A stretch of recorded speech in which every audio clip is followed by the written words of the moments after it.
Baby, we are back, and although October is in our rearview mirror, we have something big, something massive to look forward to with the fifth and final season of the smash Netflix Duffer Brothers fueled hit.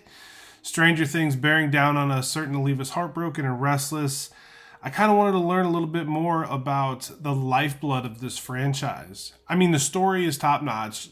Please don't get me wrong. But what really drives the series, in my humble opinion, are the characters. I mean, from the first game of Dungeons and Dragons down in the Wheeler's basement, we meet this young cast and just right away you're drawn into it. I mean, think of the Goonies, the Monster Squad. I mean, hell, even more recently, Summer of '84. For those of you who haven't seen that movie just yet, you're missing out. You should check it out.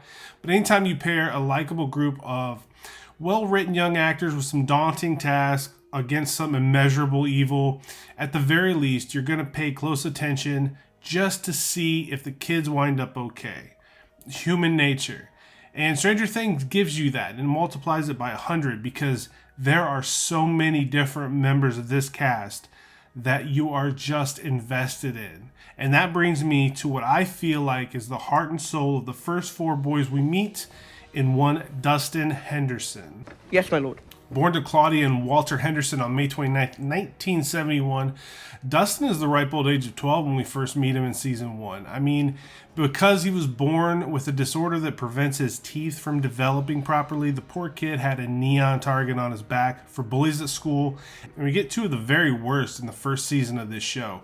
The one thing you'll notice about Dustin is he doesn't really let this bother him all that much. I mean, he's got his group of friends, his party as they're referred to, and he's just happy to be there. And when Will goes missing, Dustin is right there in the thick of it, constantly thinking of ways to find their lost friend, because Dustin, you know, he's got bravery, but intelligence is really his strong suit. Even when he's paired with older characters such as Steve Harrington in season 2, or, you know, later on with Eddie Munson in season 4, I mean, you'd often see Dustin taking the lead or putting himself in harm's way to make sure that the other guy was going to be all right. The kid was fearless. I mean, think about that scene in season 4 where he and Eddie are vibing to Metallica's Master of Puppets on top of that trailer in order to draw the Demobats away from the Creel house and the Upside Down so the other part of the gang can get a solid shot at Vecna. Even in that sort of danger and peril, the kid had the biggest smile on his face, and he was just enjoying life in that hell that's known as the Upside Down. He even tries to see the very best and the very worst, and we see that quality on full display when he happens upon a trash can outside of his house shaking around, and he finds this little slug-like creature in there. Now, Dustin being one of the smarter people in this series, they just went to war with the Demogorgon in season 1, okay? And we're at the start of season 2, and he finds this creepy-looking thing. He's just gotta know that's not one of those things that's just gonna happen to be in Hawkins, Indiana. But he tries to see the best in it anyway, stays loyal to this thing, even when his friends are looking for it.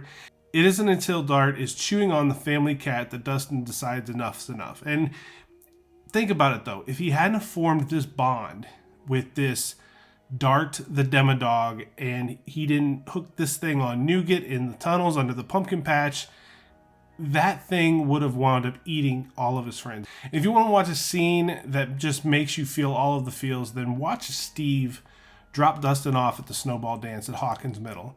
I mean, the bond that the two form is unlike anything I can explain here. Gives him hair advice, sends him on his way while Steve looks longingly at Nancy. And then Dustin goes and he's not scared. You know, he's got that swagger, but he gets rebuffed by a great many girls at this thing.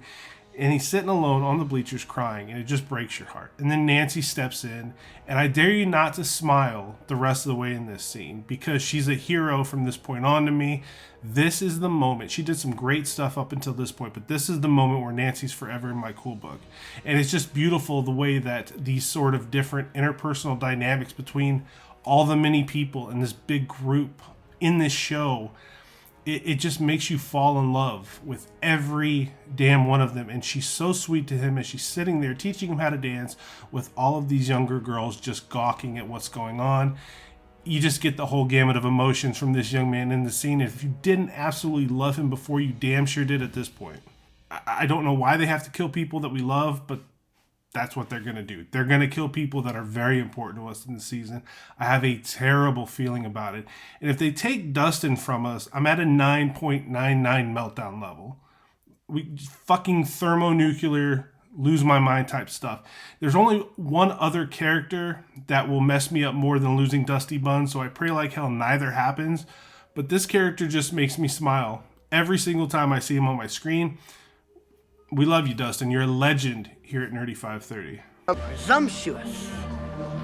That's a good thing, right? Is it bad?